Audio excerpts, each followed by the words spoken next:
వేదము ప్రమాణం అయితే వేదం పదార్థాన్ని చెప్తుంది ఇదే పెట్టాలని. గోధుమలు పెట్టుకోవచ్చు కాలంటప్పుడు తలంబ్రాలకి అలా పెట్టడానికి వీల్లేదు. బియ్యం గింజ మాత్రమే కపిలవాచన మంత్రములకు ఆవాహనమవుతుంది. మూర్ధన్య స్థానం మీద పడ్డానికి పసుపు కూడా తగలకూడదు.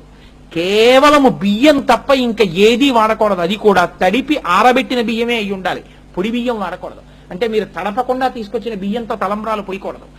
తలంబ్రాలు పోయడం అనేది ఎంత గొప్పదో తెలుసా అండి?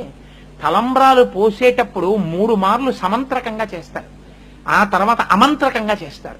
ఈ 3 మార్లలో మంత్రం చెప్పి 2 దోసిళ్ల మీద బియ్యం పోసి కొబ్బరి చెక్కలు పెట్టి వాటిలో కూడా బియ్యం పోసి మంత్రం చెప్పి అప్పుడు పోస్తారు. అసలు న్యాయంగా అయితే అవి చెప్పించాలి ఒకసారి ఆడపిల్లతోటి మగపిల్లాడితోటి.